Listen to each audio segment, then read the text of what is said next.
Bonjour à tous, c'est Ben de Crypto Addict, je suis ravi de vous retrouver pour une nouvelle vidéo. J'espère que vous allez bien. Aujourd'hui, nous allons parler des 4 figures chartistes les plus importantes à analyser sur un graphique. C'est parti!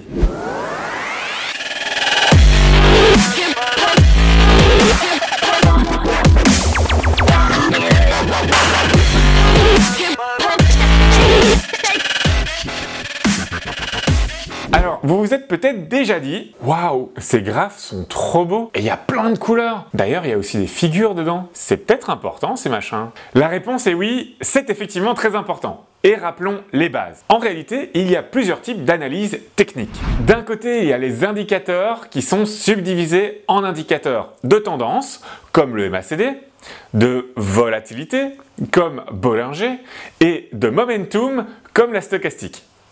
À côté de ces indicateurs, il y a l'analyse chartiste, qui va, elle, analyser les figures qui se reproduisent dans les courbes de prix. Ces figures ont un sens, et il s'agit en réalité de bien les analyser comme une représentation de la psychologie des traders, bataille entre les sellers d'un côté et les buyers. Mais c'est surtout une guerre de sentiments du marché. Ne pas en tenir compte est évidemment une mauvaise idée, car toute analyse doit être la plus complète possible, mais les détecter peut parfois être un petit peu compliqué. C'est pourquoi nous allons revenir à la base du chartisme dans la vidéo d'aujourd'hui en nous penchant sur les 4 principales figures graphiques à regarder quand on ouvre son graphique sur TradingView. Nous allons maintenant commencer par une figure dont vous avez sûrement déjà entendu parler. Il s'agit de l'épaule tête-épaule ou Head and Shoulders en anglais. Comme son nom l'indique, imaginez une ligne partant d'un bras et suivant le contour du buste de quelqu'un. Cette configuration est l'une des plus précises et digne de confiance dans le monde du trading avec plus de 80% de réussite une fois que la figure est complète. Cette configuration signale dans la majorité des cas, car rappelez-vous que le trading est une affaire de statistiques, un retournement de tendance. Une tête et épaule se forment normalement à la fin d'une tendance haussière et signale un affaiblissement de la demande venant des acheteurs par rapport aux vendeurs. Comme je vous le disais, tout est question de psychologie de masse. Comme vous pouvez le voir sur ce graphique, le prix forme d'abord un point haut, suivi d'un autre point encore plus haut. Jusque-là, aucun problème.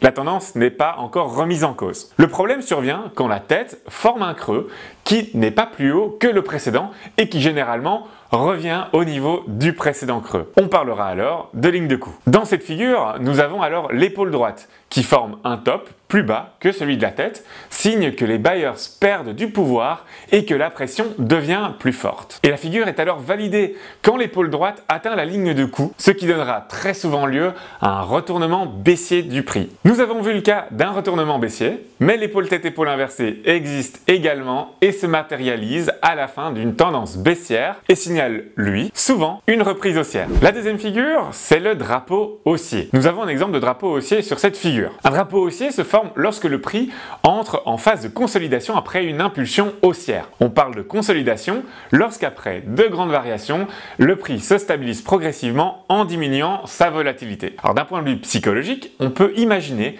les forces à l'œuvre assez facilement. Pendant la formation d'un drapeau, certains prennent leurs bénéfices après avoir connu la croissance de la tendance haussière. D'autres accumulent, mais le marché prend surtout de l'élan avant la prochaine explosion haussière. D'un point de vue statistique, nous savons que la probabilité que cette figure se confirme est de 87%, avec souvent 3 rebonds sur le support du drapeau. Comme pour la tête et épaule, le drapeau a aussi son homologue baissier, correspondant à un rebond en tendance baissière avec une chute encore plus importante. Passons maintenant à la figure suivante, à savoir la tasse avec anse. Cette figure a été représentée pour la première fois dans le livre de William O'Neill, How to Make Money in Stocks. Les statistiques parlent de 79% de chances de voir la figure se confirmer, et voici un exemple. Ce modèle de la tasse avec anse est un modèle de graphique haussier qui est très bien connu sur le marché boursier classique, mais qui semble aussi assez bien fonctionner sur d'autres marchés. La différence en ce qui concerne le marché des cryptos est plus probablement sa durée de réalisation. Si en général on parle d'un time frame d'à peu près 6 mois sur le marché classique, celui-ci peut facilement être divisé par 2, voire plus, sur le marché des cryptos. Cette configuration est beaucoup plus rare que les 2 précédentes, mais tout aussi fiable, en particulier si nous constatons une augmentation du volume d'échange lors de la formation de la anse. Le volume peut se voir sur le graphique en dessous du prix. Le moyen le plus conservateur de trader ce pattern est d'attendre la cassure de la ligne de coup. Cette ligne se situe sur les tops ou point haut formé par la figure, de la même manière à peu près que pour la figure de épaule-tête-épaule. Attention toutefois, il arrive souvent d'avoir un pullback sur cette même ligne, il s'agit donc de pouvoir être patient et d'être prudent lors du trade.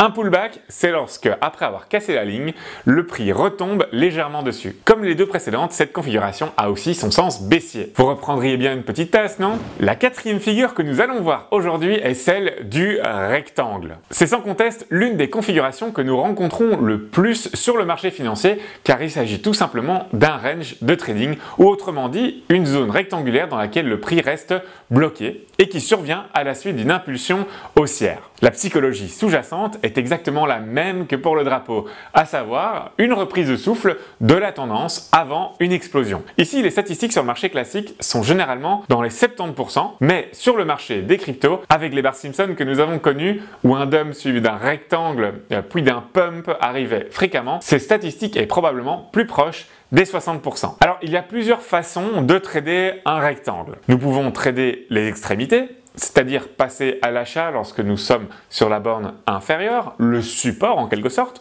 et vendre lorsque nous sommes sur la borne supérieure, à savoir la résistance. Nous pouvons nous aider pour faire cela d'un indicateur de type stochastique qui fonctionne excessivement bien dans le range de trading. Vous constaterez d'ailleurs la justesse de cet indicateur sur le graphique. Deuxièmement, nous pouvons attendre la cassure du rectangle dans le sens de la tendance précédente avant de se positionner. Nous voici déjà arrivés à la fin de cette vidéo sur les figures chartistes. Si vous avez d'autres figures à partager, partagez-les dans les commentaires de cette vidéo avec notre communauté. J'espère que vous serez désormais moins démunis à l'ouverture de votre graphique sur TradingView.